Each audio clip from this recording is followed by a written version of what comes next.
میرے چینل کے تمام ناظرین کرام، آپ لوگ بڑے خوش نصیب ہیں۔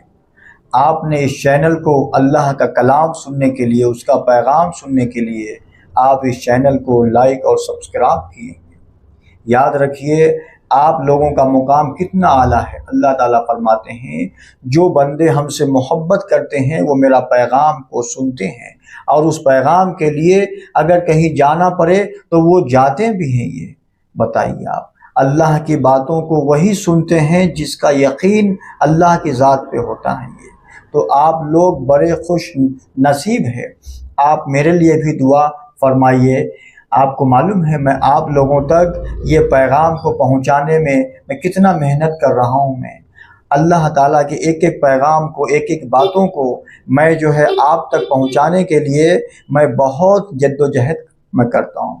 لوگوں کے باتوں کا بھی سامنا کرتا ہوں، شیطانی فرقے کے لوگوں کا بھی چیلنجز ہے، نہ جانے ایسی جو ہے جو رکاوٹیں آتے ہیں، پر میں اس سب کو جو ہے میں اللہ کی خاطر برداشت کر کے میں آپ تک جو ہے میں اللہ کے کلام پاک کی تفسیر، اس کی ایک ایک لفظ کو میں آپ تک پہنچا رہا ہوں۔ الحمدللہ میں بھی جو ہے بڑا خوش نصیب ہوں میں، کیونکہ اللہ تعالیٰ جو بندے سے راضی اور خوش ہوتے ہیں اس سے اپنا کام لیتے ہیں، یعنی وہ پہنچانے کا ہو یا وہ سنانے کا ہو۔ تو آپ بھی خوش نصیب ہے جو اللہ کے پیغام کو سننے کے لیے آپ اس چینل میں جمع ہوئے ہیں۔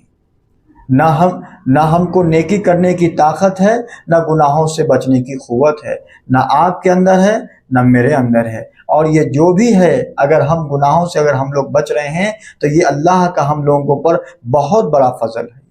اور اگر نیکی کر رہے ہیں تو وہ بھی اللہ کا فضل ہے۔ نہ ہم گناہوں سے بچ سکتے نہ نیکی کر سکتے ہے، وہ طاقت نہیں ہے۔ تو اللہ کا شکر ادا کریے، اور اس پیغام کو جو آپ تک پہنچ رہا ہے، اس پیغام کو بلکہ آپ اپنے حد تک ہی نہیں بلکہ اس اللہ کے اس پیغام کو آپ اپنے تمام دوست احباب تک جیسا بھی ہو سکے آپ ویسا آپ پہنچائیے۔ کیوں کہ حشر کے میدان میں یہ قرآن اپنی خدمت کرنے والوں کی شفاعت کرے گا، یعنی اس کی شفاعت کرے گا۔ جو بھی اس کتاب کے لیے جتنا بھی کوشش کرا ہوگا، یہ کتاب اس کی قبر میں، حشر میں، آخرت میں اللہ کے سامنے اس بندے کی شفاعت کے لیے ٹھہر جائیں گے، وہ کھڑے ہو جائیں گے۔ بتائیے آپ اللہ تعالیٰ سے دعا فرمائیے کہ کتنی بڑی بات ہے یہ۔ آج آپ کی خدمت میں مسجد حفصہ سے ہفتے کا پروگرام ٹولی چوکی حکیم پیٹ سے میں لے کر آیا ہوں۔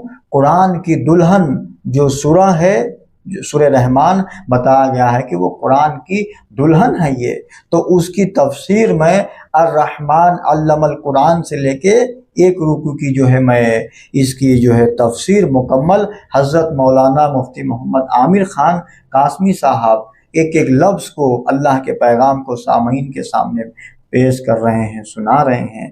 وہ آپ کے یہ بیان آپ کے پیش خدمت کر رہا ہوں، آپ اس کو سنیے، اور اس چینل کے لیے آپ لوگ دعا کریے کہ اللہ تعالیٰ اس چینل کو اپنے دین کے لیے، اپنے ملت اسلامیہ کے لیے اللہ تعالیٰ اس چینل کو پوری کائنات میں محض اللہ اپنی جو رضا کے لیے قبول اور مقبول فرما لے، عوام کی خدمت کے لیے۔ آپ یہ بیان سماعت فرمائیے آپ لوگ، اور جو میرے نئے بھائی بہن اگر اس چینل کو دیکھ رہے ہیں تو آپ سے میری یہ درخواست ہے کہ آپ اس چینل کو لائک اور سبسکرائب کر کے آپ اپنے پاس محفوظ کر لیجئے۔ اس چینل پہ اللہ اور اس کے رسول کی جو باتیں ہیں قرآن اور حدیث کی شکل میں وہ آپ تک پہنچایا جاتا ہے، اور آپ اپنی رائے جو ہے کمنٹ کے ذریعے سے ہم تک پہنچائیے۔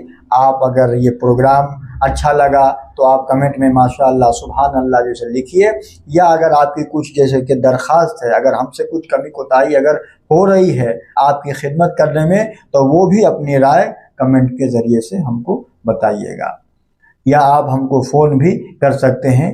اس چینل کے لوگوں پہ نمبر ہے میرا، آپ وہاں سے براہ راست آپ فون کر کے بھی آپ ہم کو بتا سکتے ہیں۔ بیان سماعت فرمائیے۔ شکریہ ہے، جزاک ورحمۃ اللہ وبرکاتہ۔ الحمد للہ وحدہ والصلاة والسلام علی من لا نبی بعدہ، اما بعد۔ فأعوذ بالله من الشيطان الرجيم بسم الله الرحمن الرحيم الرحمن علم القرآن خلق الإنسان علمه البيان الشمس والقمر بحسبان والنجم والشجر يسجدان إلى آخر الآية. صدق اللہ العلی العظیم وصدق رسولہ النبی الکریم ونحن على ذلك من الشاہدین والشاکرین. اللہم الہمنا رشدنا واعذنا من شرور انفسنا. اللہم وفقنا لما تحب وترضى من القول والفعل والنیة. رب اشرح لي صدری ويسر لي امری واحلل عقدۃ من لسانی یفقہوا قولی. آمین یا رب العالمین. محترم حضرات، معزز سامعین، ملی بھائیوں، بزرگوں اور دوستوں، میری ماؤں اور بہنوں، پیارے بچوں، سورہ واقعہ کے بعد سورہ رحمان کا آغاز ہو رہا ہے. رحمان مدنی صورت میں شامل ہے اور اس کو قرآن کی دلہن کہا جاتا ہے. ہر چیز میں جو خوبصورتی ہوتی ہے اس کو دلہن سے تعبیر کیا جاتا ہے، اور پورے قرآن میں یہ مقام سورہ رحمان کو حاصل ہے کہ وہ قرآن کی دلہن ہے. یعنی قرآن کا حسن تلاش کرنا ہے تو سورہ رحمان میں تلاش کریں. سورہ رحمان میں اللہ نے اپنی نعمتوں کا تعارف کرایا ہے. اور یہ سورت نازل کیوں ہوئی؟ سورہ فرقان میں ایک جملہ ہے، وَإِذَا قِيلَ لَهُمُ اسْجُدُوا لِلرَّحْمَنِ قَالُوا وَمَا الرَّحْمَنُ. جب ان سے کہا جاتا کہ رحمان کو سجدہ کرو تو مکے والے کہتے تھے یہ رحمان کیا ہے، ہم نہیں جانتے. وَمَا الرَّحْمَنُ، وہاں من بھی نہیں ہے، لفظ ماں ہے، کیونکہ وہ ان کے پاس جو چیزیں بحیثیت معبود کے تھیں وہ سب تھنگس ہیں، اشیاء ہیں. اس لیے انہوں نے کہا عمر رحمان، یہ رحمان کیا ہے، ہم کو نہیں معلوم. اس کے بعد اللہ نے سورہ رحمان کو نازل کیا ہے کہ رحمان کا تعارف یہ ہے، اور ایسے ایسے دلائل پیش کیا ہے کہ تم اس کو رد نہیں کر سکتے. مشاہداتی دلائل پیش کیا، اور ہر نعمت کے بعد یہ جملہ بار بار آیا ہے، فَبِأَيِّ آلَاءِ رَبِّكُمَا تُكَذِّبَانِ. اس جملے کی میں وضاحت کروں گا. یہ جملہ ہر نعمت کے بعد ریپیٹ ہوا ہے. یہ سورت جب حضور نے صحابہ کو سنایا تو آپ نے فرمایا کہ تم سے زیادہ بہتر رد عمل جنوں کا تھا. جب میں نے قرآن سنایا، سورہ رحمان سنایا جنوں کو، تو جنوں کا رد عمل تم سے زیادہ اچھا تھا. وہ کیا زیادہ اچھا تھا؟ کیونکہ وہ ہر اس آیت پر ایک جواب دیتے تھے. فَبِأَيِّ آلَاءِ رَبِّكُمَا تُكَذِّبَانِ. جب جب حضور پڑھتے تب وہ جواب میں یہ جملہ کہتے، لَا بِشَيْءٍ مِّن نِعْمَتِكَ رَبَّنَا نُكَذِّبُ فَلَكَ الْحَمْدُ. یہ جملہ ریپیٹ کرتے تھے. جب جب حضور یہ کہتے فَبِأَيِّ آلَاءِ رَبِّكُمَا تُكَذِّبَانِ تو اس وقت جنات جواب میں جملہ کہتے، لَا بِشَيْءٍ مِّن نِعْمَتِكَ رَبَّنَا نُكَذِّبُ فَلَكَ الْحَمْدُ. اس جملے کی وضاحت میں کروں گا. تو حضور کا منشا یہ تھا کہ جنات نے تو رد عمل دیا لیکن تم خاموش سنتے رہے خالی. قرآن کریم سننے کے بعد جواب دینا چاہیے. بہت سی مقامات پر تذکرہ آئے گا اس کا. جیسے سورہ مرسلات ختم ہوگی وہاں بھی ہے، سورہ قیامہ ختم ہوگی وہاں بھی ہے. کئی مقامات پر ہے جو آپ کو سننے کے بعد جواب دینا، لیکن نماز میں نہیں ہے جواب دینے کا حکم. نماز کے باہر یہ حکم ہے، لیکن ہمارے بعض لوگ وہ حکم نماز میں بھی شروع کر دیتے ہیں. یہ ان کی نماز کی خرابی ہے، حکم نہیں ہے. حضرت علی رضی اللہ تعالیٰ عنہ سورہ رحمان کو قرآن کی دلہن بتاتے ہیں. یہاں نعمتوں کا ذکر آ رہا ہے تو پہلے تعلیم قرآن کا ذکر آیا.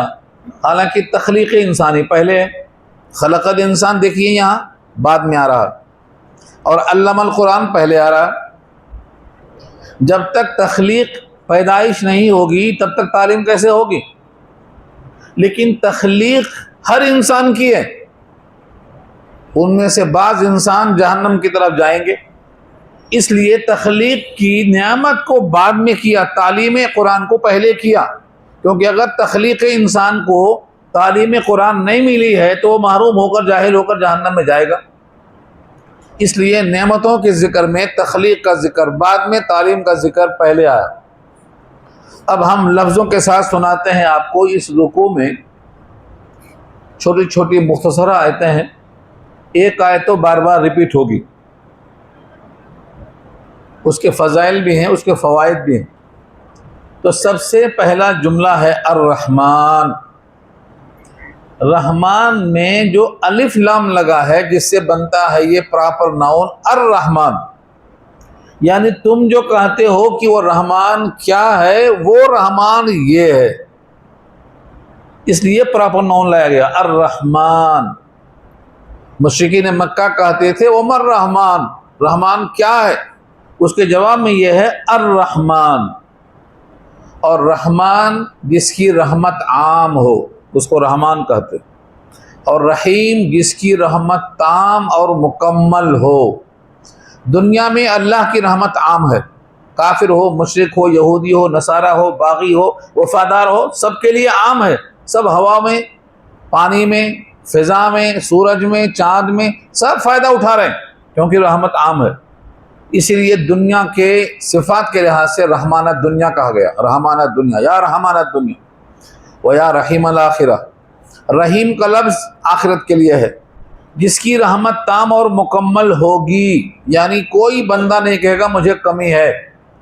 دنیا میں پوچھو کچھ اور چاہیے تو کہے گا ہاں، دل بھرے نہیں ابھی، کتنا پیسہ ہو، کتنا سونا ہو، ایک وادی بھر کے دے دو سونا چاندی تب بھی کہے گا ایک وادی اور چاہیے۔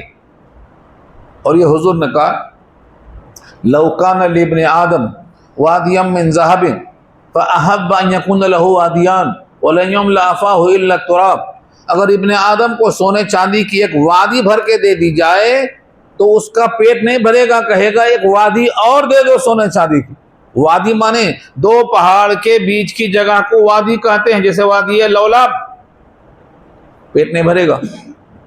لیکن آخرت میں کوئی بندہ نہیں کہے گا مجھے اور چاہیے، سب کہے گا بس کافی ہے۔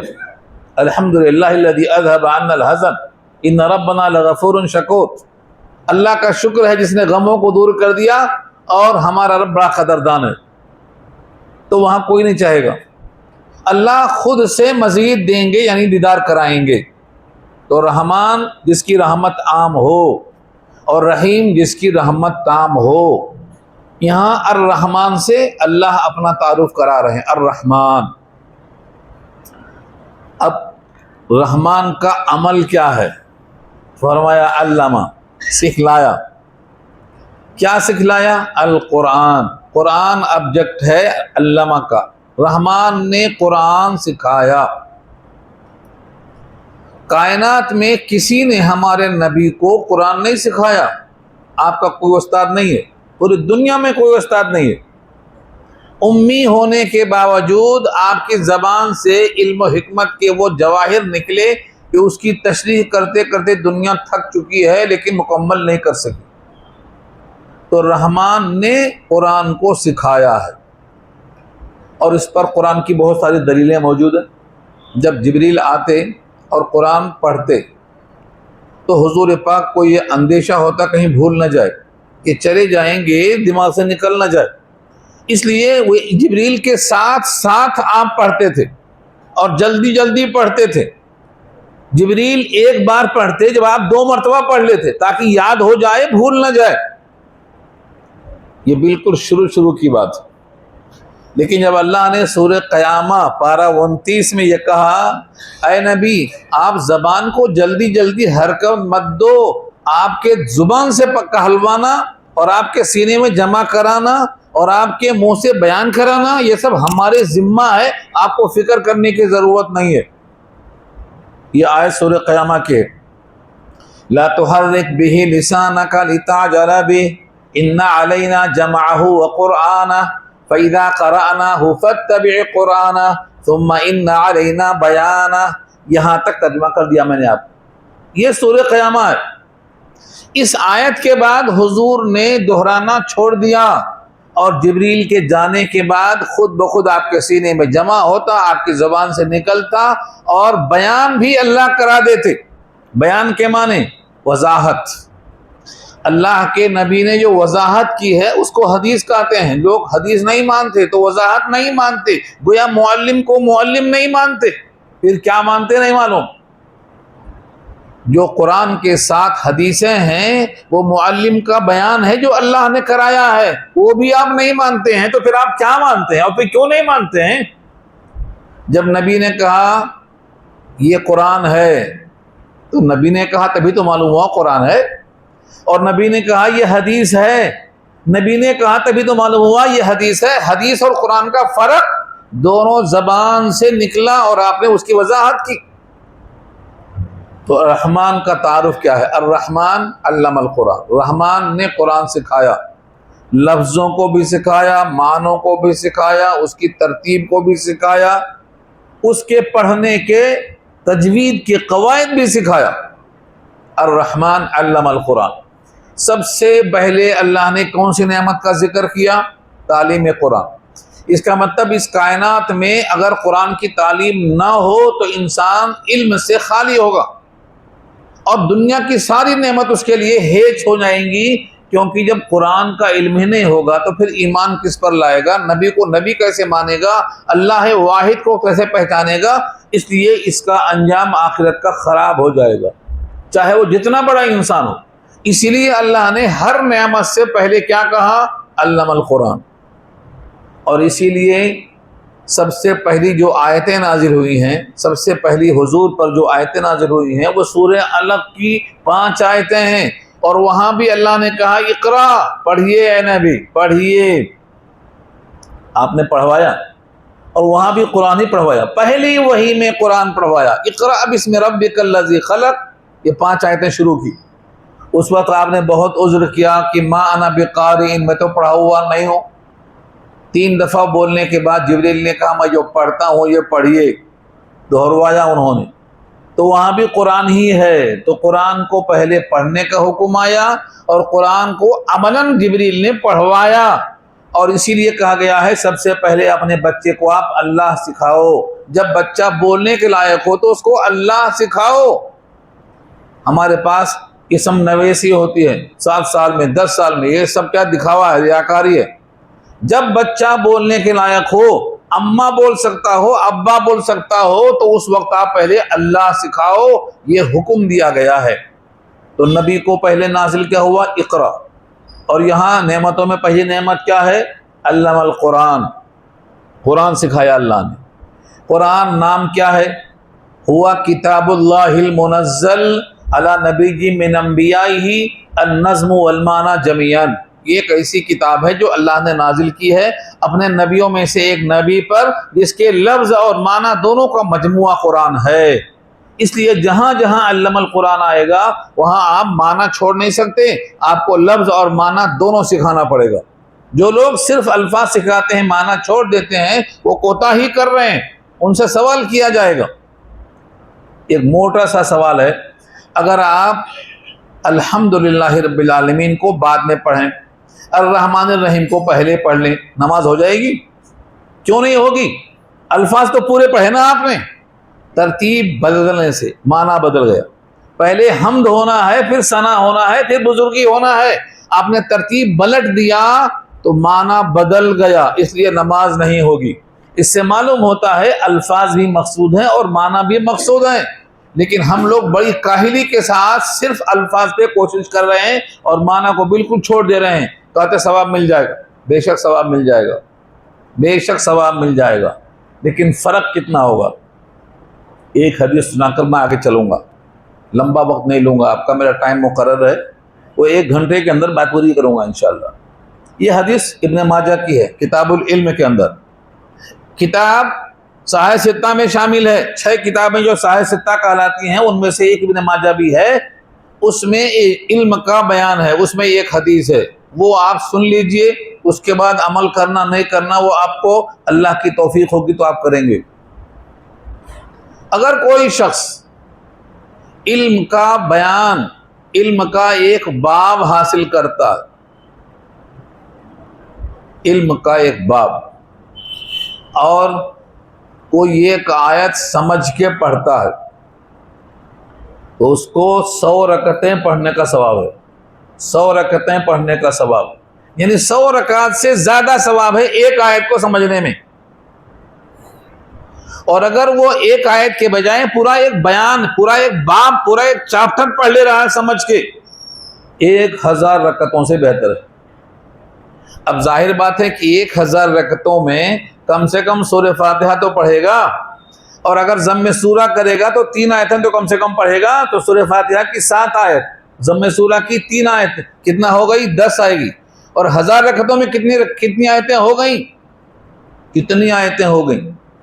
ہاں 10 انٹو 1000 کرو۔ اتنا پڑھنے کے باوجود بھی نبی کیا فرما رہے ہیں؟ تم اگر ایک باب سمجھ کے پڑھ لیتے ہو تو 1000 رکعت پڑھنے سے زیادہ فائدہ ہے تمہیں۔ پھر بھی ہمارے پاس لوگ چھوٹی چھوٹی صورتیں پڑھتے ہیں، اس کا بھی معنی یاد نہیں ہے، انا اعطیناک بھی یاد نہیں، آیت الذی بھی یاد نہیں، قل هو اللہ بھی یاد نہیں۔ آپ سمجھے بغیر جو پڑھ رہے ہیں ثواب ملے گا، شعور نہیں آئے گا۔ شعوری ایمان کے لیے آپ کو سمجھنا پڑے گا۔ تو اللہ نے سب سے پہلے کون سی نعمت کا ذکر کیا؟ علم القرآن۔ رحمان وہ ہے جس نے قرآن سکھایا، دنیا میں کوئی قرآن نہیں سکھا سکتا۔ رحمان نے سکھایا نبی کو، اور نبی سے کہا اب آپ سکھائیے۔ نبی بھی معلم ہے، اللہ نبی کا معلم، اور نبی پوری امتی کے معلم۔ آپ نے خود کہا انا معلما بعثت معلما، میں معلم بنا کر بھیجا گیا ہوں۔ حضور نے صحابہ کو قرآن سکھایا، جہاں جہاں صحابہ میں اختلاف ہوتا وہاں حضور فیصلہ کرتے۔ میں ادھر گیا تو بڑی لمبی بحث ہے، صحابہ قرآن کو 7 قرأتوں میں پڑھتے تھے۔ اگر صحابہ میں اختلاف ہوتا تو حضور اس کو سمجھا کے حل کرتے، یہ ایسا بھی ہے، یہ ایسا بھی ہے۔ تو اللہ معلم ہے رسول اللہ کا، رسول اللہ معلم ہے امت کے۔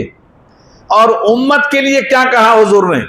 اگر تم سب سے بہتر بننا چاہتے ہو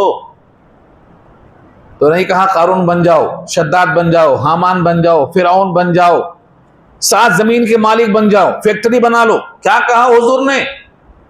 یہ امت کے لیے کہا ہے، آپ کے ذمہ ہے پہنچانا۔ فرمایا خیرکم من تعلم القرآن وعلمہ، تم میں سب سے بہترین انسان وہ ہے جو قرآن کو سیکھے اور سکھائے۔ کیوں؟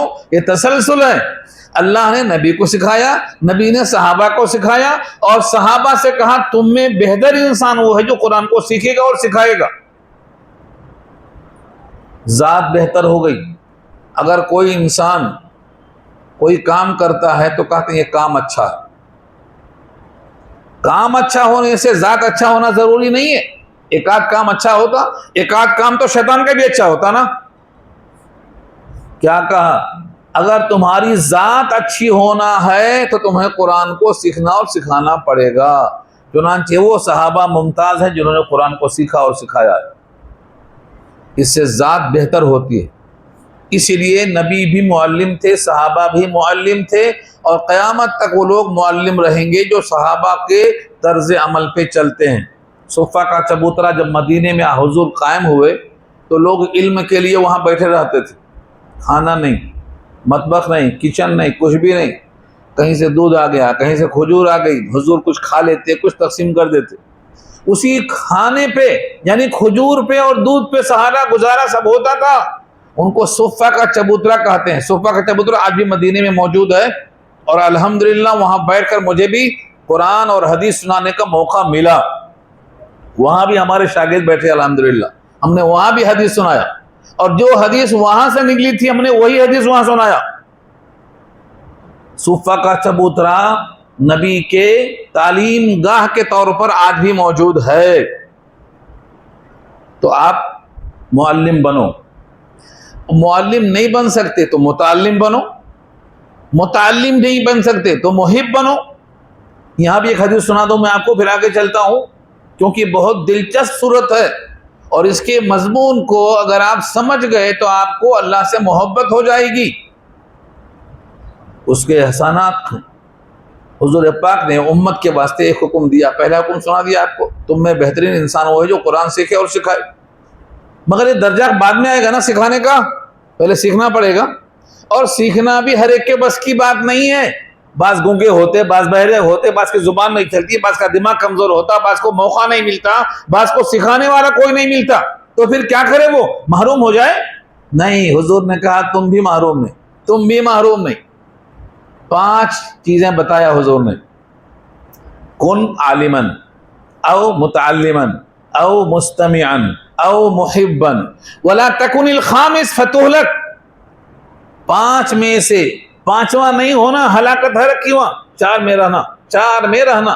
نمبر 1، اگر تم ہو سکے تو عالم بن جاؤ، کن عالما، یہ نہیں ہو سک رہا ہے، او متعلما، تعلیم حاصل کرنے والے بن جاؤ، تعلیم حاصل کرنے والے بن جاؤ، یہ بھی نہیں ہو رہا ہے، او مستمعان، ان کی بات سننے والے بن جاؤ، سننے والے بن جاؤ، یہ بھی نہیں ہو رہا ہے تو او محبان، ان سے محبت کرنے والے بن جاؤ۔ یہ 4 درجے رکھا رسول اللہ نے۔ علم اتنی اہم چیز ہے، یا تو سیکھو، یا تو سکھاؤ، یا تو سنو، یا تو محبت کرو، یہ 4 چیزیں ہیں۔ 5واں نہیں بننا، عالم بھی نہیں، متعلم بھی نہیں، سنتا بھی نہیں، محبت بھی نہیں، تو یہ گیا، باہر چلا گیا۔ یہ سبق ہے آپ کے لیے۔ اب یہاں سے الفاظ دیکھو، رحمان وہ ہے جس نے قرآن سکھایا، جبریل کو بھیج کر نبی کو قرآن سکھایا، ایک ایک لفظ کو سکھایا، اور جب کبھی حضور پاک سنتے جبریل سے یا سناتے امت کو تو شیطان آ کے اپنی آواز نکالتا، بعد میں اللہ اس آواز کو کینسل کر دیتے، منسوخ کر دیتے، جس کا ذکر سورہ حج پارہ 17 میں آئے گا، فَيَنْسَخُ اللَّهُ مَا يُلْقِي الشَّيْطَانِ، القائے شیطانی کو اللہ کینسل کر دیتا، اور قرآن میں کوئی باطل کی آمیزش نہیں ہو سکتی۔ اس لیے تعلیم قرآن میں اپنے آپ کو لگاؤ، آپ کی ذات عمدہ ہو جائے گی۔ دوسرا، خلق الانسان، دنیا کی تمام مخلوق میں سب سے افضل، سب سے اکرم، سب سے اشرف کون سی مخلوق ہے؟ انسان ہے۔ انسان میں انس ہے، اور بعض نے کہا اس میں نسیان بھی ہے۔ نسیان کے معنی بھول چوک، اور انس کے معنی محبت۔ اکیلے چھوڑ دو جنگل میں تو یہ مر جائے گا، اس کو آدمی چاہیے، انس اس میں ہے، محبت ہے۔ تو انسان جس میں انس رکھا اللہ نے، آدم کو جنت میں بنا کے رکھا، جنت میں پریشان تھے، ہاں اللہ نے کہا کیا بات ہے، دل نہیں لگ رہا ہے، جنت میں دل نہیں لگ رہا، تو اللہ نے آدم کو نیند میں سلا دیا، اور بائیں پسلی سے ہوا کو بنا دیا۔ جب آنکھ کھلی تو کہا یہ کون ہے؟ کہا تمہاری بیوی ہوا ہے یہ۔ ہاں، ہوا کے معنی کیا ہے؟ کیا کریں گے عربی سیکھ کے آپ؟ ہوا کو بنایا، کہا یا اللہ یہ کون ہے؟ کہا آپ کی بیوی ہے۔ آدم کا دل جنت میں نہیں لگتا تھا، اب لگ گیا۔ عورت وہ چیز ہے، اسی لیے حضور نے کہا دنیا کا بہترین سرمایہ نیک بیوی ہے، خیر متاع الدنیا المرأۃ الصالحہ۔ دنیا کا تمام سرمایہ جو میں نے رکھا ہے نا، ان میں سب سے بہترین سرمایہ نبی کی زبان پہ کیا ہے؟ نیک بیوی، صالح بیوی۔ قدر کر لو اس کی، ستاؤ مت اس کو۔ اس عورت کو جو صالح ہے وہ بہترین سرمایہ ہے، دنیا جنت بن جاتی ہے۔ اگر عورت تعاون کرتی ہے تو آدمی علم کو پھیلانے میں بہت زیادہ اپنی اہمیت کو محسوس کرا سکتا ہے، عورت اگر ساتھ دیتی ہے تو۔ نبی نے خدیجہ کو کیا کہا؟ خدیجہ میری محسنہ ہے، صرف بیوی نہیں ہے، محسنہ ہے۔ اللہ نے خدیجہ کے ذریعے سے آپ کو غنا بخشا۔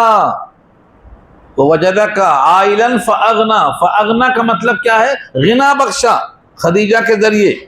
خدیجہ بوڑھی تھی، 2 شوہروں سے بیوہ تھی، لیکن حضور کو بہت پسند تھی۔ جب حضرت عائشہ کے سامنے خدیجہ کا ذکر آتا تو حضرت خدیجہ کے بارے میں عائشہ فرماتی ہیں اس بڑھیا کا ذکر بہت کر رہے ہیں آپ، ہاں جس کے مسوڑے پک گئے تھے بڑھاپے سے. حضور کہتے تھے خدیجہ عائشہ کے بارے میں کچھ نہ کہو. خدیجہ وہ ہیں جب دنیا نے مجھے جھٹلایا تو خدیجہ نے مجھے تصدیق کر دی. جب دنیا نے مجھے غم میں مبتلا کر دیا تو تسلی دینے والی خدیجہ تھی. تم خدیجہ کے بارے میں کچھ نہ کہو. خدیجہ کے انتقال کے بعد ان کی سہیلیوں کے پاس حضور تحفہ بھیجتے تھے. یہ ہے بہترین سرمایہ. تو قدر کر لو. آج طلاق کے خلا کے اتنے مسئلے ہو رہے ہیں کہ سمجھ میں نہیں آ رہا کہ لوگوں میں قوت برداشت کہاں چلی گئی, کدھر چلی گئی. دینداری کو ہم چھوڑ کر شادیاں کرتے ہیں, دنیا کو دیکھتے ہیں, اس وقت ساری بلائیں ٹل کے آ رہی ہیں. تو میں یہ عرض کرنا چاہ رہا تھا کہ بہترین سرمایہ بیوی ہے. بیوی اگر صحیح ہے تو آپ دینی کام کر سکتے ہیں, ورنہ آپ کی ٹانگ کھینچتی رہے گی, آپ دینی کام نہیں کر سکتے. گھر میں دینی ماحول پیدا ہونے کے لیے بیوی کا دیندار ہونا ضروری ہے. خدیجہ نہ ہوتی تو حضور اتنی محنت کے ساتھ دینی کام کیسے کرتے. ساری دولت لا کے ڈال دیا قدموں میں, ساری دولت لا کے ڈال دیا, یہاں تک کہ آپ کو غنا بخشا. اور آپ خدیجہ کی وجہ سے اپنے دل میں جو تسلی محسوس کرتے تھے, اس کا ذکر میں کبھی کروں گا. سورہ مدثر پڑھ لو, سورہ مزمل پڑھ لو, بخاری کا بدول وہی پڑھ لو.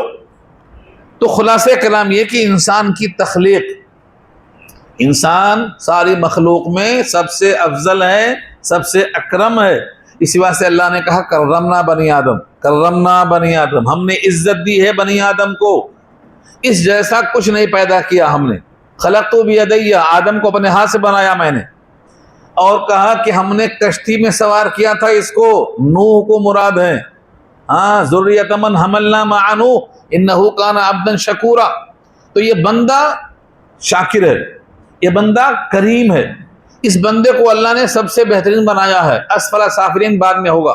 اگر یہ ایمان والا نہیں ہے تو, اور ایمان والا ہے تو ہمیشہ اکرم ہی رہے گا. کرمنا بنی آدم. تو انسان کی تخلیق نمبر 2 پہ آتی ہے. اللہ نے کسی مخلوق کو اتنا عمدہ نہیں بنایا. خلق فسوا, خلق فسوا, پیدا کیا اور ٹھیک ٹھیک بنایا. انسان کی تخلیق میں اللہ نے حسن رکھا ہے, روب رکھا ہے, تناسب رکھا ہے, اور کوئی بھی چیز حکمت کے خلاف نہیں رکھا ہے. تو انسان کی تخلیق نمبر 2 پہ آئی. تعارف ہو رہا ہے رحمان کا. رحمان نے قرآن سکھایا, رحمان نے انسان پیدا کیا. علمہ البیان, علمہ سکھلایا. ہو انسان کو, ہو کی ضمیر پروناؤن جاتی ہے قرآن کی طرف, انسان کی طرف جاتی ہے. انسان کو رحمان نے سکھلایا. البیان, بانا یبینو, بیان کے معنی جو چیز پوشیدہ ہے اس کو ظاہر کرنا. اتنے الفاظ میرے سینے میں تھے, اب میں نے باہر نکالا, یہ بیان ہے. جو چیز پوشیدہ تھی اس کو باہر نکالنا, یہ بیان ہے. دنیا کی کوئی مخلوق بیان نہیں کرتی سوائے انسان کی. سوائے انسان کے کوئی مخلوق بیان نہیں کرتی. بولتے بہت ہیں, سب بولتے ہیں, بولنا اور ہے, بیان کرنا اور ہے. معافی ضمیر کو زبان سے نکالنا, اپنے دل میں جو بات ہے دوسرے کے دل میں ڈالنا, یہ بیان ہے. اور کبھی کبھی بیان جادو کی طرح اثر کرتا ہے. حضور پاک نے کہا ان من البیان لسحرا, ان من البیان لسحرا. بعض بیان تو جادو ہوتے ہیں. قوموں کو لڑانا, قوموں کو بھیڑانا, قوموں میں صلح پیدا کرنا, یہ زبان کے بیان کا اثر ہوتا ہے. حضور پاک بیان میں بڑے ماہر تھے. جوامع الکلم دیا گیا تھا. حضور کو 6 چیزیں ایسی دی گئی تھی جو کسی نبی کو نہیں دی گئی تھی. ان میں سے ایک ہے جوامع الکلم, چند لفظوں میں پانسا پلٹ دینا, اس کو جوامع الکلم کہتے ہیں. ایسی تمام حدیثیں جو بہت مختصر ہیں اور معنی بہت نکلتے ہیں, ان کو جوامع الکلم کہتے ہیں. حدیث کی ایک قسم یہ بھی ہے, اور ایک قسم ہے حدیث قدسیہ, الاحادیث القدسیہ, جو اللہ بندوں سے مخاطب ہیں لیکن الفاظ رسول اللہ کے ہوتے ہیں. تو اللہ نے نبی کو یہ سب سکھایا ہے, بیان سکھایا. دنیا میں کسی کو بیان نہیں آتا. ہاں جتنے جانور ہیں کوئی بیان کرتا ہے, بولتے سب ہیں, لیکن بیان صرف انسان کو سکھایا ہے. یہ اللہ کی قدرت ہے. بیان جادو ہوتا ہے. بیان سے قومیں, فوجیں پلٹ جاتی ہیں. بڑے بڑے سیاستداں پورے مجمع کو پلٹا دیتے ہیں. اس کی مثالیں بھی موجود ہیں. بخاری کا پہلا چیپٹر کون سا ہے؟ بدء الوحی. اس کی آخری حدیث پڑھ لو، ہرقل بادشاہ کا ذکر ہے. اب میں وہ سنانے گیا تو یہ رکو رہ جاتا، مگر وہ آپ پڑھ لیجئے. گھر میں بخاری ہے؟ نہیں ہے. کیوں؟ گھر میں جوتا ہے؟ ہاں ہے. کراکری کے برتن ہیں؟ برابر ہیں. شیروانیاں ہیں، سوٹ ہیں، سب ہے گھر میں. بخاری نہیں ہے، قرآن کی تفسیر نہیں ہے، کیونکہ ہمیں اس کی ضرورت ہی نہیں ہے. کھانا پینا مل رہا ہے نا اس کے بغیر. تو آپ بخاری نہیں ہے، قرآن کی تفسیر نہیں ہے، حدیث، علم کہاں سے آئے گا؟ برسے گیا آسمان سے. علم کو حاصل کرنے کے جو ذرائع ہیں وہی نہیں ہے تو آپ اس کا اکرام کیسے کریں گے؟ بخاری کا جو پہلا چیپٹر ہے بدء الوحی، اس کی آخری حدیث ہے ہرقل بادشاہ نے پورے مجمع کو پلٹا دیا 2 لفظوں میں. 2 لفظوں میں. وہ بیان ہے، وہ بیان جادو ہوتا ہے. ان من البیان لسحر. اس کے بعد یہاں سے اب اللہ نے اس کائنات کو شروع کیا پڑھنا. نمبر 1 الشمس والقمر. شمس سورج کو بولتے ہیں اور قمر چاند کو کہتے ہیں. اور بحسبان کے معنی حسبان، حساب کے ساتھ ہیں. 1 سیکنڈ پہلے سورج نہیں آ سکتا، 1 سیکنڈ پہلے نہیں آ سکتا. چاند جب سے بنا ہے آج تک کبھی آئلنگ گریسنگ ہوئی نہیں ہوئی، کبھی 1 منٹ لیٹ ہوا ہے. یہ حسبان کا ترجمہ کر رہا ہوں. حسبان. اگر کائنات میں کوئی شے انسان کی بنی ہوئی ہوتی ہے تو اس کو گریسنگ چاہیے، آئلنگ چاہیے، ریپیئرنگ چاہیے، کیا کیا اس کو مٹی دھول چاہیے. لیکن سورج اور چاند چلتا جا رہا ہے، چلتا جا رہا ہے. اللہ نے کہا والشمس تجری، سورہ یاسین پڑھ لو، والشمس تجری لمستقر لہا. چاند اور سورج دونوں اپنے محور میں گردش کر رہے ہیں، ذرہ برابر کبھی فرق نہیں آئے گا. چاند کی تاریخوں میں، سورج کی تاریخوں میں، ان کے وجود میں، ان کی رفتار میں کبھی 1 سیکنڈ کا فرق نہیں آئے گا. جب سے پیدا ہوا ہے سورج اور چاند بنایا گیا، یوم خلق السماوات والارض، جب سے زمین و آسمان کو پیدا کیا، گریسنگ آئلنگ کے بغیر چلتے جا رہے ہیں. ہاں سورج جب وقت آئے گا تو پلٹ جائے گا. روزانہ یہ سجدہ کرتا ہے اللہ کے سامنے، عرش کے نیچے سورج سجدہ کرتا ہے. سجدہ کر کے اجازت لیتا ہے آگے جاؤں یا واپس جاؤں. حکم ہوتا آگے جاؤ، چلا جاتا. جس دن قیامت کا فیصلہ ہوگا سورج کو اللہ حکم دیں گے واپس جاؤ، اب آگے جانے کا نہیں ہے. تو سورج بجائے مشرق کے مغرب سے پیدا ہوگا، قیامت ہوگی اس دن. تو شمس اور قمر یہ دونوں بے حسبان پورے حساب کے ساتھ چلتے ہیں، پورے حساب کے ساتھ. شمسی مہینہ اور قمری مہینہ سنت ہے. قمری مہینہ، لیکن قمری مہینے میں جھنجٹ ہے. چاند دیکھو، ہاں چاند دیکھنا بھی پہاڑ دکھتا ہے. شمسی حساب کتاب سب کو نہیں آتا، لیکن قمری حساب کو جنگل کا ہو، گاؤں کا ہو، دیہات کا ہو، چاند دیکھو مہینہ شروع، چاند ختم، مہینہ ختم. تو چاند سے حساب کتاب کرنا یہ سنت ہے، یاد رکھ لو. اپنے حساب کتاب چاند سے رکھنا چاہیے. بتانا کیا ہے؟ تم رحمان کو نہیں جانتے، سورج جانتے ہو نا، یہ اسی کی تخلیق ہے. سورج کے بعد چاند جانتے ہو نا، یہ اسی کی تخلیق ہے. اور بنا کر چھوڑ دیا نہیں، بے حسبان حساب میں جکڑ دیا ہے. اس حساب سے ہٹ کر نہیں چل سکتے یہ. اس کے بعد کہا والنجم والشجر یسجدان، دونوں سجدہ کرتے ہیں. دونوں کون ہیں؟ ایک تو شجر جھاڑ اور ایک ہے نجم. نجم کے 2 معنی آتے ہیں. ایک ترجمہ ہے نجم کا تارا، اوپر سے پہلے سورج، پھر چاند، پھر تارا، ترتیب صحیح ہے. ایک ترجمہ تو تارا ہے اس کا. اور ایک ترجمہ نجم کا اگر آگے جوڑا جائے شجر کے ساتھ تو شجر کہتے ہیں اس جھاڑ کو جس میں تنا ہو، موٹی لکڑی ہو.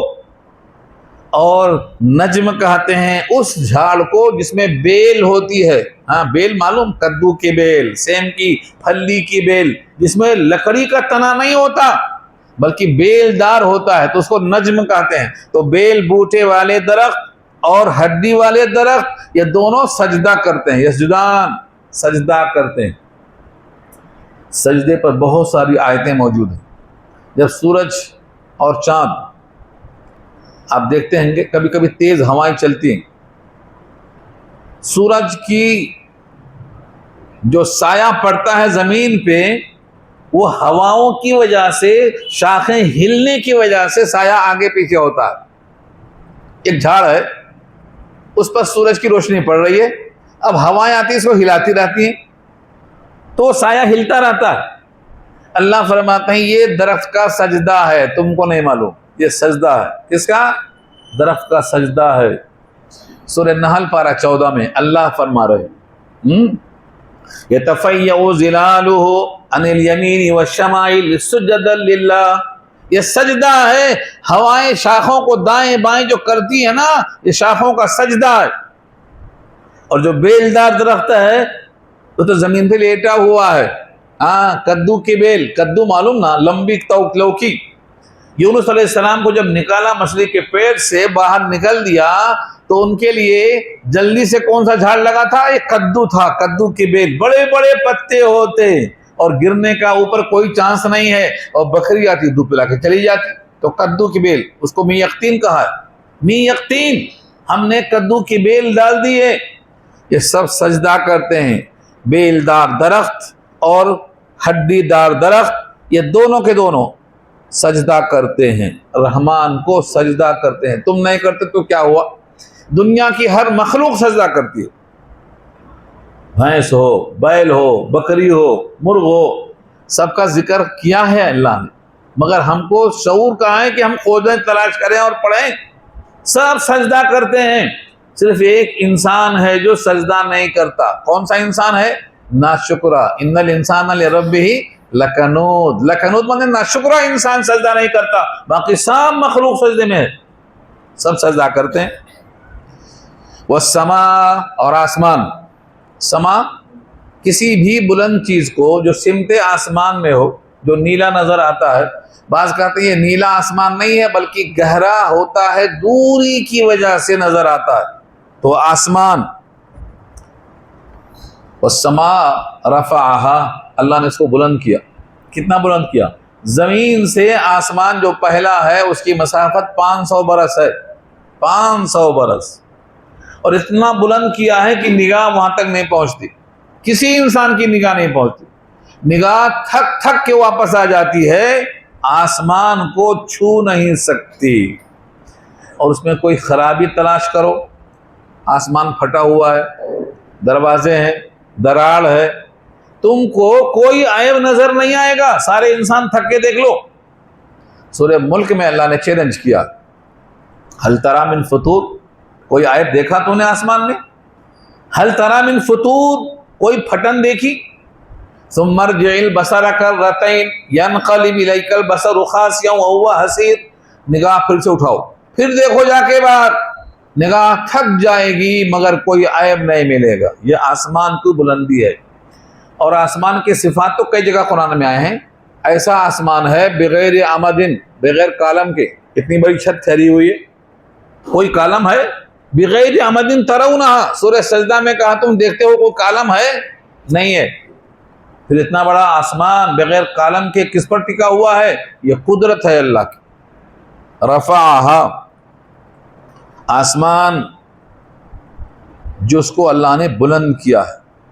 ووضع المیزان، اور رکھی ہے میزان، وضع یضع رکھنا، میزان ترازو، ما یوزن بہ فہو میزان، جس پر رکھ کر وزن کیا جائے اس کو میزان کہتے ہیں، میزنا، وزن۔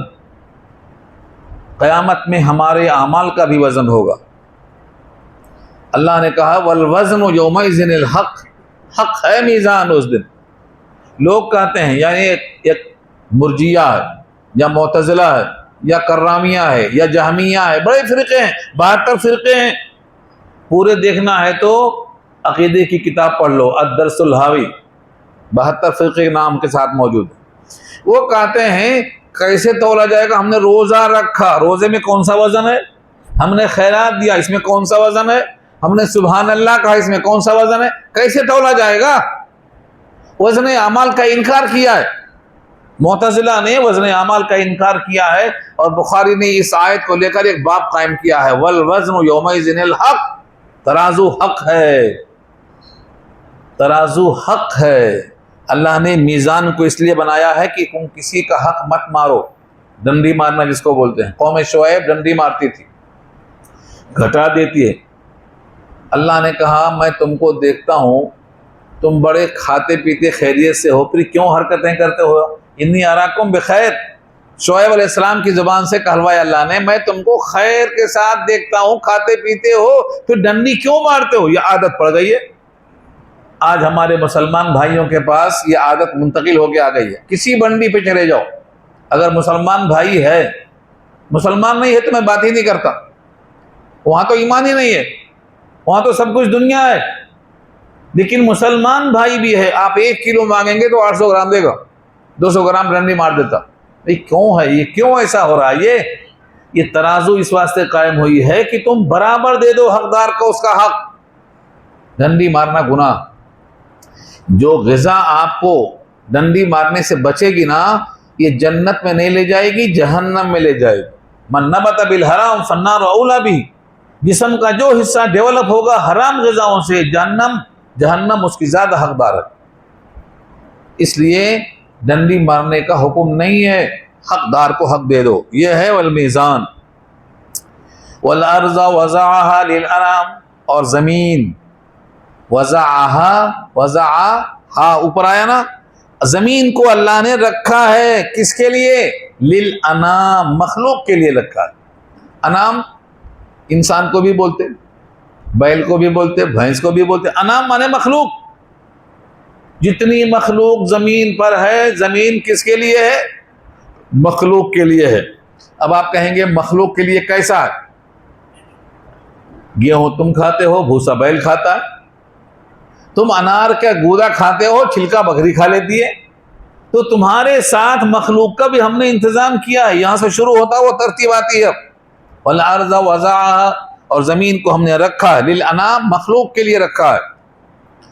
کیا کیا ہے زمین سے نکلنے والا؟ فیہا فاکہۃ، اس میں میوے ہیں، فیہا زمین میں، فی کے بعد جو ہاں ہے یہ پروناؤن ہے، یہ ضمیر ہے، لوٹتی ہے زمین کی طرف، فیہا زمین کے اندر ہے، فاکہۃ میوہ، فواکہ اس کی جمع آتی ہے، جو کھانا کھانے کے بعد بطور مزے کے کھایا جاتا ہو، تفقہن، اس کو فواکہ کہتے ہیں۔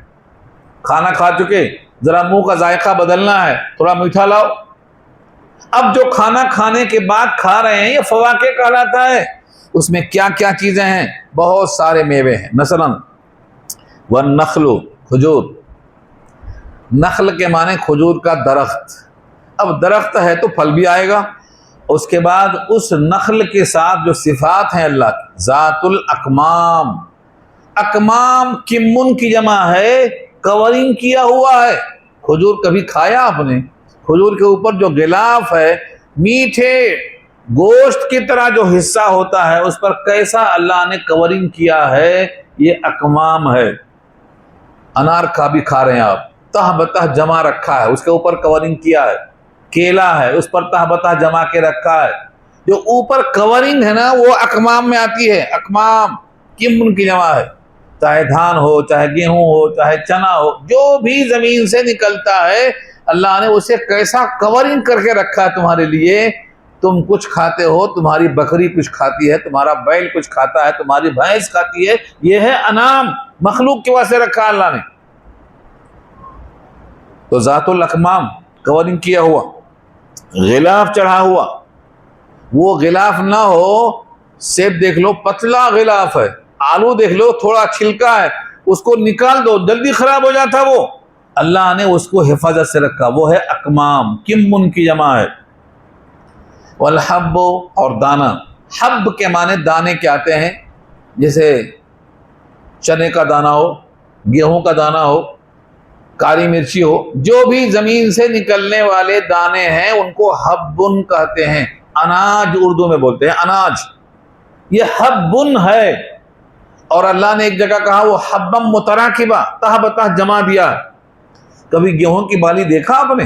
گیہوں کی بالی، جو کی بالی کبھی دیکھا؟ ایک گیہوں سے اللہ نے کتنے بالیاں بنائی؟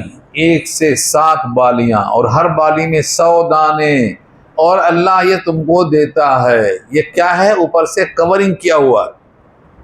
والحب، اور دانا، ذل اسف بھوسے والا، ذو مانے والا اور اسف کے مانے بھوسا۔ گیہوں جب نکلتا ہے تو بھوسے کے اندر سے نکلتا ہے، اور بھوسا کتنا قیمتی ہے آپ کو اندازہ نہیں ہے۔ آیتیں حدیثیں بہت ہیں، میرے پاس ٹائم بہت کم ہے اور آپ کے لیے ٹائم کم ہے، ہاں، ورنہ یہ قرآن نے اتنی مثالیں دی ہیں۔ حضرت یوسف نے خواب دیکھا، 7 سالہ قحط پڑنے والا ہے، کہا علاج کیا ہے؟ جو گیہوں کھانا ہے وہ بھوسے سے باہر نکالنا، اور جو نہیں کھانا ہے اسٹاک رکھنا ہے وہ بھوسے کے اندر رکھنا۔ 7 سال خراب نہیں ہوگا، یہ 7 سال خراب نہیں ہوگا۔ بھوسے سے نکال دیا تو گھر میں گھن لگ جاتے، سڑ جانا شروع ہو جاتا ہے۔ حضرت یوسف نے یہ کہا تو بادشاہ نے کہا یہ تو آدمی جیل میں ہے اور اتنا عقل مند ہے، 7 سالہ قحط کا پلان بتاتا ہے، کھانا ہے تو گیہوں کو نکالنا باہر بھوسے سے، ورنہ بھوسے کے اندر رکھو خراب نہیں ہوگا، بلاؤ اس کو جیل میں سے۔ کہا میں نہیں آتا جیل میں سے باہر، پہلے میرا الزام دور کرو، الزام دور کرو، مجھے بری کرو تب میں باہر آؤں گا، میں باہر نہیں آ سکتا۔ عورتوں نے کہا اب تو ہر بات واضح ہو چکی ہے، الان حس حس الحق انا راودتہ عن نفسی۔ زلیخا نے کہا میں نے پھسلایا تھا، بے قصور ہے، چھوڑ دو اس کو۔ یہ ہے برات، تو وہاں کیا لفظ ہے؟ بھوسا، گیہوں کے اندر رہنا، گیہوں بھوسے کے اندر، باہر نکالے تو خراب ہو جائے گا۔ 7 سالہ قحط برداشت کیا ہے اس کورنگ نے، بھوسے کے کور نے، اتنا بڑا کام کیا بھوسے نے۔ تو اللہ کی کورنگ ایسی ہے، ایک ایک دانے میں آپ کو یاد آئے گا کہ اللہ ہے، تبھی تو اتنا بہترین کور کر کے بھیجا ہے۔ گیہوں ہو، آپ کا کوئی بھی سامان ان سب کو اللہ نے کورنگ کیا۔ والحب ذو العصف، اور دانا ہے بھوسے کے ساتھ ہے۔ والریحان، ریحان کے 2 معنی آتے ہیں، ایک ریحان کے معنی آتے ہیں خوشبو کے، خوشبودار۔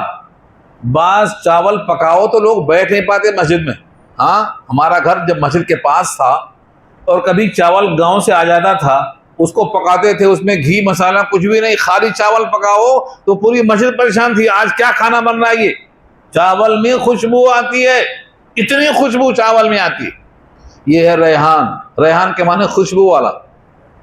زعفران کبھی دیکھو، زعفران کہاں سے نکلتا؟ مٹی سے نکلتا، زعفران میں خوشبو نکلتی ہے، ورس ہے، زعفران ہے، سب خوشبودار ہے۔ یہ ریحان کا ترجمہ ہے، اور اس کی تصدیق آئی ہے فروح وریحان وجنت نعیم، فروح وریحان وجنت نعیم۔ تو روح اور ریحان، روح جو غذا ہے روح کی، اور ریحان جو خوشبو ہے، اس کا ذکر جنت میں کیا۔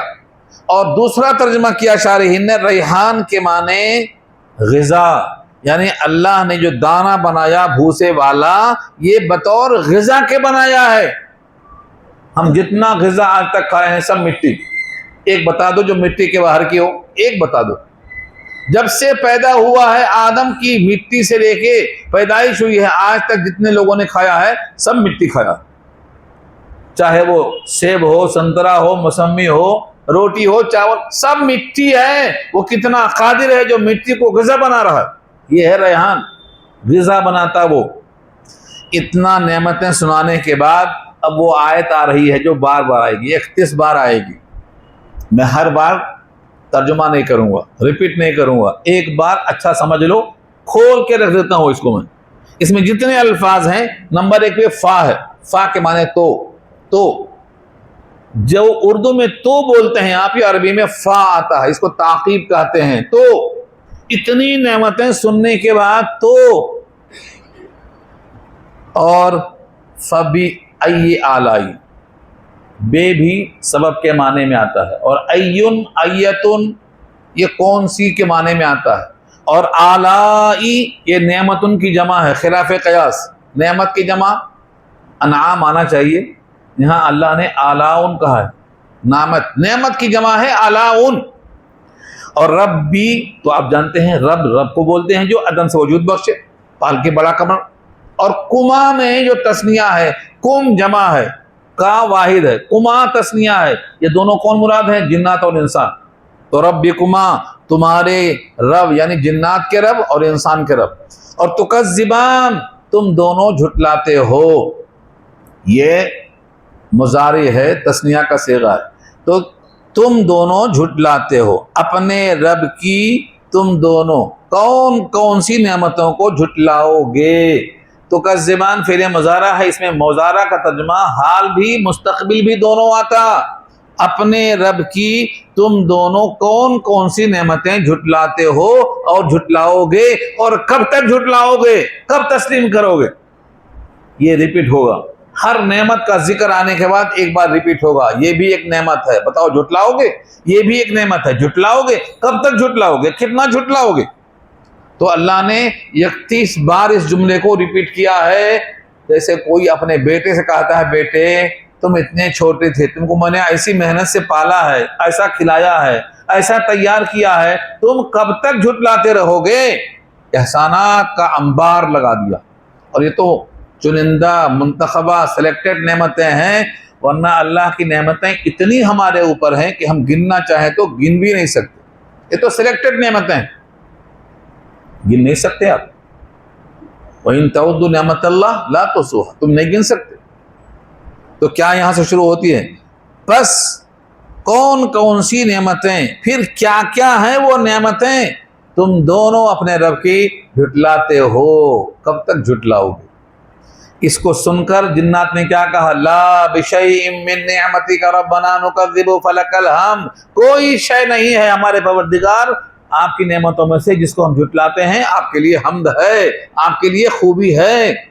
یہ جنات کا ری ایکشن تھا، اور آج حکم اسی واسطے ہے جب بھی تم قرآن کی آیت سنو تو تم کو جواب دینا پڑے گا۔ عربی میں نہیں آتا ہے تو اردو میں کہو ہم کوئی نعمت نہیں جھٹلاتے، آپ کے لیے حمد کو تسلیم کرتے ہیں، فلک الحمد، آپ کے لیے حمد کو ہم تسلیم کرتے ہیں، آپ کی کوئی نعمت کو ہم جھٹلاتے نہیں ہیں۔ آپ یہ اردو میں بول سکتے، اللہ کے پاس ہر زبان آتی ہے، ہر زبان کا پیدا کرنے والا وہی ہے۔ وَمِنْ آیَاتِهِ وَاخْتِلَافُ أَلْسِنَتِكُمْ وَأَلْوَانِكُمْ، تمہارا رنگ، تمہاری زبان کا اختلاف تو اسی کی قدرت کا اظہار ہے۔ آگے فرمایا خلق الانسان، انسان کو پیدا کیا، اوپر کیا تھا؟ وہاں بھی خلق الانسان تھا نا، پھر یہاں خلق الانسان دوبارہ کیوں آیا ہے؟ اب بتانے کے لیے، پہلے کیا تھا؟ صرف پیدا کیا، اب بتانا ہے کس چیز سے پیدا کیا، تفصیل آئی ہے۔ یہ وہاں اجمال تھا، انسان کو پیدا کیا، سونے سے بنایا، چاندی سے بنایا؟ اللہ نے کہا اتنی خراب چیز ہے کہ اس کو تم ناپاک کہتے ہو۔ ہاں، ماء مہین، بے قدر پانی ہے، اگر لگ جائے تو تم کو نہانا پڑتا، کپڑے کو دھونا پڑتا، وہ پانی کتنا بے قدر ہے، مگر تم کو میں نے اس پانی سے ایسا بنایا کہ تم قدر والے ہو، مقتدر ہو، پیشوا ہو، تو بے قدر پانی سے اللہ نے قدر والا بنا دیا۔ یہاں اشارہ اس کی طرف ہے، خلق الانسان، انسان کو اللہ نے پیدا کیا، من سلسال کالفخار، سلسال سلسلہ، جب مٹی اور ریتی اور پانی کو ملاتے ہیں نا تو اس کو سلسلہ کہتے ہیں، سلسلہ۔ اگر آپ کا سالن خشک ہو جائے تو کہتے ذرا پانی ڈال دو، سلسلہ ہو جاتا ہے۔ ہاں، روٹی سے چاول اور یہ سالن کھانا ہے تو تھوڑا سا سلسلہ کرو اس کو۔ تو سلسال کے معنی وہ مٹی جس میں ریتی پانی ملا کے گارا بنایا اللہ نے، وہ سلسال ہے۔ اس کے 8 درجے ہیں، ہاں جی، 1 2 نہیں ہے۔ پہلے مٹی اور پانی ملائے، اس کو گارا بنائے، اس کو مسے، جیسے روٹی کے لیے آپ آٹا گوندتے ہیں نا، اس کو بھی گوندھا جاتا ہے تو یہ سلسال بنتی ہے۔ اور اس کو اگر سکھا دیا جائے تو وہ پک جاتی ہے، سوکھ کے پک جاتی ہے۔ یہ ہے فخار، فخر کرتی ہے دوسروں پر، جو کچے ہیں ان پر یہ پکی فخر کرتی ہے۔ آپ مٹکا اٹھاؤ مٹی کا ہاتھ میں اور مارو، ٹھوکو اس کو تو کہے گا ٹن ٹن کی آواز۔ یہ ہے فخار، فخر کرنا، یعنی دوسروں پر اپنے کو بڑا سمجھنا۔ یہ انسان مٹی کا تھا، اللہ نے گارا بنایا، اس گارے میں بدبو آئی، سمعین ہمائم مسنون کہا، بدبودار آٹا یعنی مٹی کا کیچڑ۔ اس کے بعد اس سے انسان کا پتلا بنایا، اس کو سکھایا، اس کے درجے کو بنایا، اور اب وہ کھنا کھن بولتا ہے۔ یہ بیان بھی اسی کا کھنا کھن ہے، اور کیا ہے؟ جسم پورا مٹی ہے اور بیان ہو رہا ہے، یہ مٹی کا کھنا کھن چل رہا ہے۔ تو اللہ نے آدم کو بنایا ہے اپنے ہاتھوں سے، باقی ان کی نسل کو اسی پانی سے۔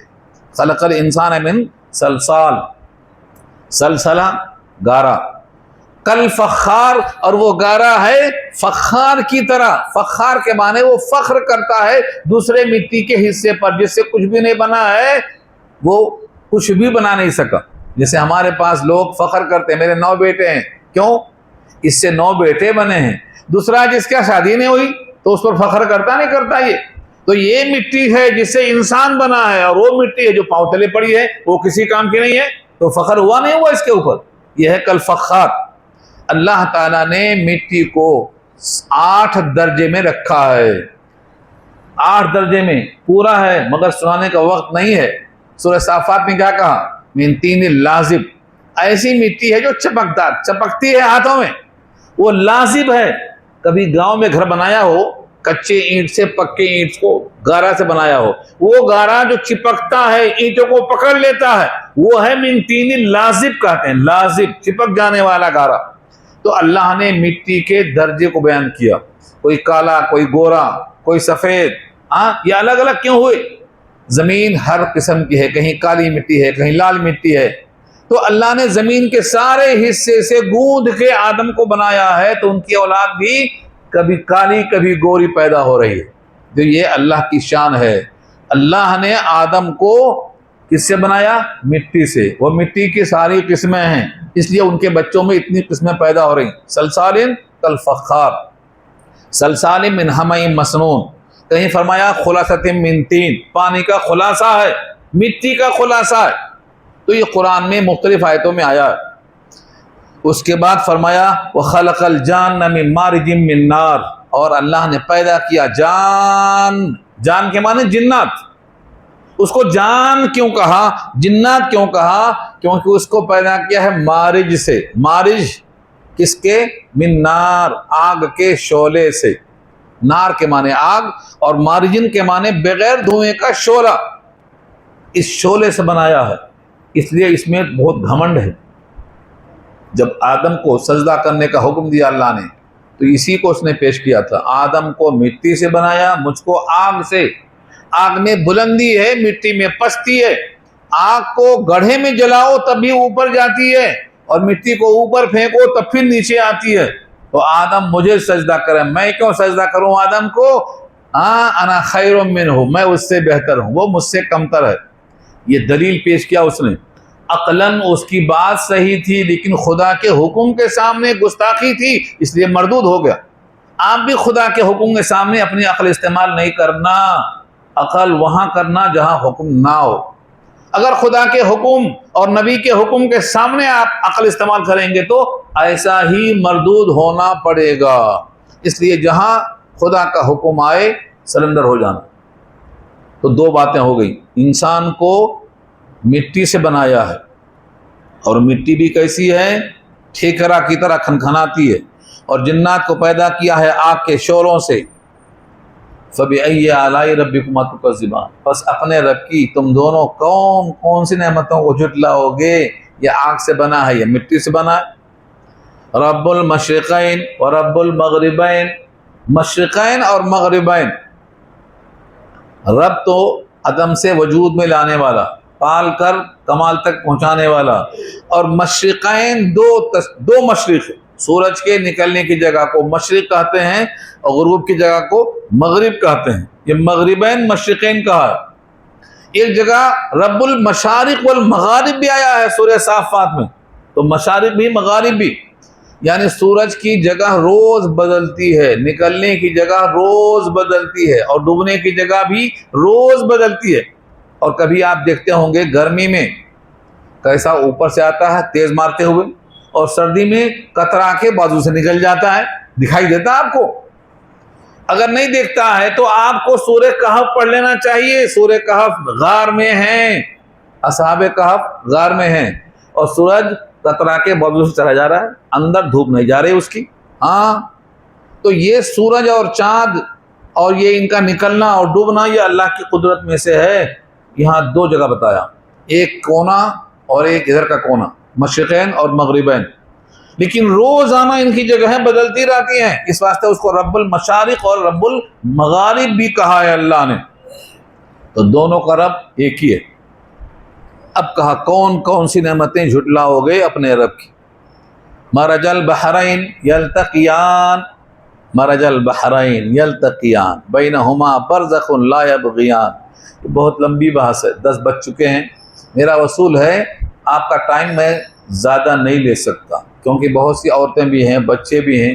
میں یہاں مرجع سے انشاءاللہ اگلے ہفتے میں اس کو پورا کروں گا، اور اگلا رکوع تھوڑا سا اس سے مختصر بھی ہے، اور درمیان میں پوری بیان نہیں ہوتے کیونکہ شروع میں بحث آ جاتی ہے، اس لیے اگلا رکوع انشاءاللہ یہ اس کو شامل کر کے ہم پورا کریں گے۔ کوئی سوال کرنا ہے تو آپ کر سکتے ہیں۔ کچھ سوال خواتین کی طرف سے آئے ہیں، بڑے لمبے لمبے سوالات ہیں۔ سبق سے متعلق کوئی سوال ہے تو آپ کر سکتے ہیں۔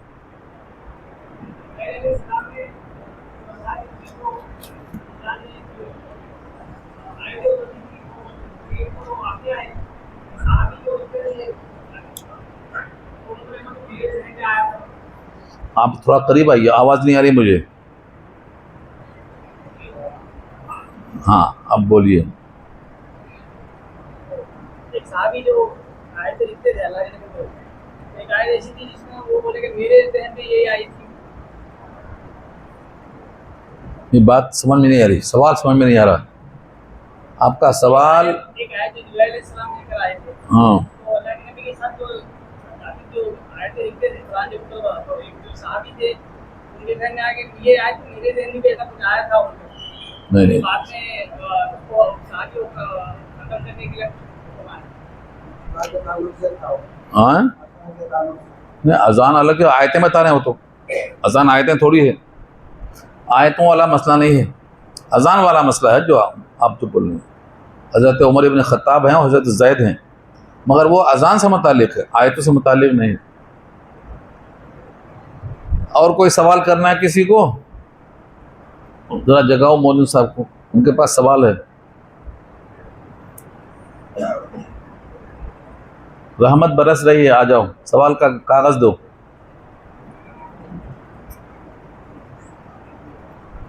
سہنما حال میں نیند نہیں آتی کیونکہ وہاں رحمت نہیں برستی، کوئی نہیں سوتا وہاں۔ ہاں دیکھو سوالات عورتوں کے بھی ماشاءاللہ آنا شروع ہو گئے ہیں۔ سوال کیسے ہیں آپ کو اندازہ ہو جاتا۔ 2 سوال ہیں اس میں۔ میرا سوال آپ سے یہ ہے کہ میری والدہ کا انتقال نیند میں ہوا تھا، نیند میں انتقال ہونا کیسا ہے؟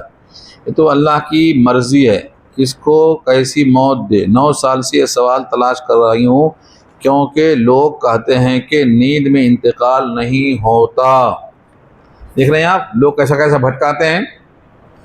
ہاں نیند میں بھی موت آتی ہے، کھیلتے کھیلتے موت آتی ہے، سوتے سوتے موت آتی ہے، اور بس میں سوتے سوتے پوری بس کی موت آ جاتی ہے۔ سونامی ابھی آیا تھا نا حال میں، اور سورہ اعراف 8واں پارہ کا پہلا صفحہ ہے، آپ اس کو بھی دیکھ لیجئے۔ وہم یلعبون، کھیلتے کھیلتے موت آ جاتی ہے، کھیلتے کھیلتے موت آ جاتی ہے، یہ اللہ نے خود کہا ہے وہم یلعبون۔ اس لیے یہ سوال نہیں کرنا کہ موت نیند میں نہیں آتی یا کھیلتے کھیلتے نہیں آتی۔ موت کے لیے کوئی وقت اور کیفیت مقرر نہیں ہے، کبھی بھی موت آ سکتی ہے، کبھی بھی موت آ سکتی ہے، اس لیے یہ سوال نہیں کرنا۔ دیکھیے 8واں پارہ ہے، یہ میں آپ کو آیت دے دوں۔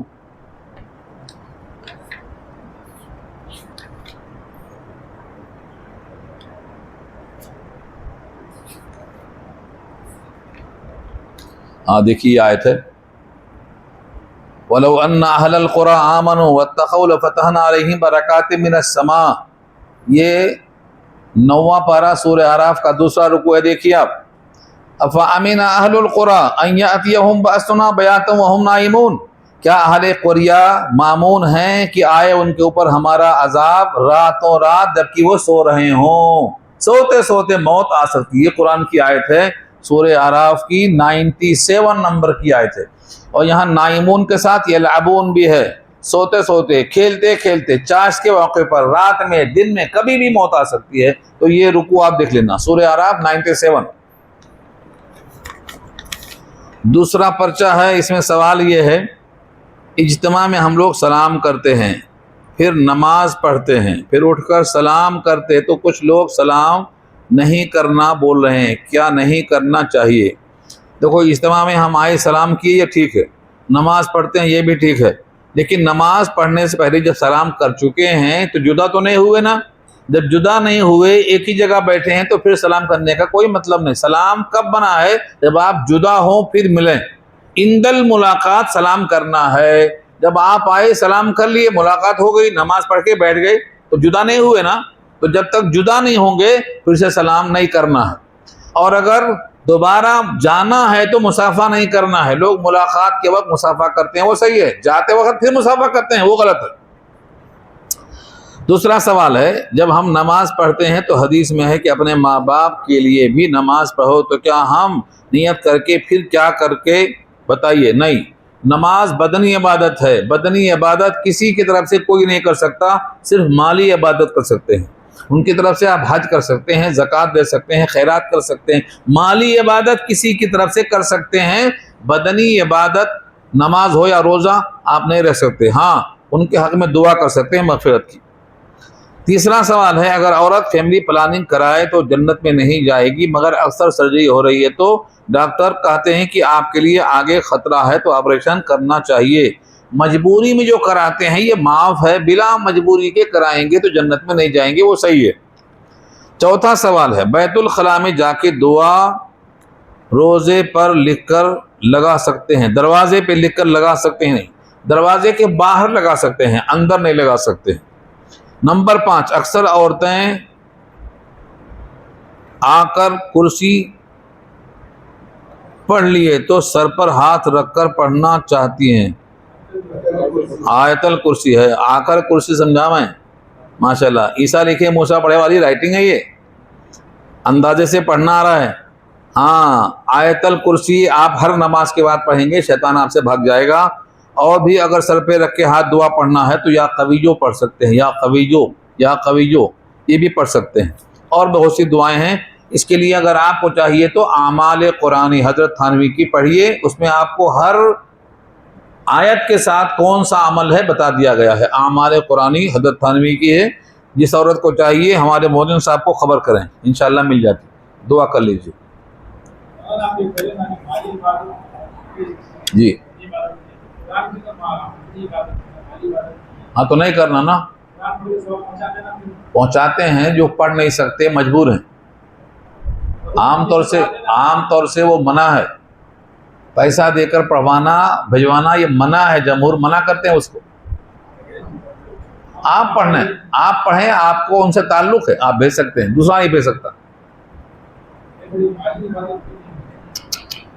آپ نماز میں جنازے کی دعا پڑھتے ہیں، کیوں پڑھتے ہیں؟ کیونکہ آپ مومن ہیں، وہ بھی مومن ہے، ایک تعلق ہے۔ اللہم اغفر لحینا و میتنا، آپ کی دعا لگتی ہے ان کے لیے۔ تو یہاں بھی اگر آپ ان سے متعلق ہیں تو آپ قرآن پڑھ کے ان کے حق میں دعا کر سکتے ہیں، کرائے پر لے کر نہیں پڑھ سکتے، کیونکہ وہاں اخلاص نہیں ہے، پیسہ ہے، اس لیے منع ہے۔ الحمدللہ رب العالمین، الصلاۃ والسلام علی سید المرسلین، یا حی یا قیوم برحمتک نستغیث، یا رب لک الحمد کما ینبغی لجلال وجہک العظیم، وصلی اللہ تعالی علی خیر خلقہ سیدنا و مولانا محمد وآلہ وصحبہ اجمعین برحمتک یا ارحم الراحمین۔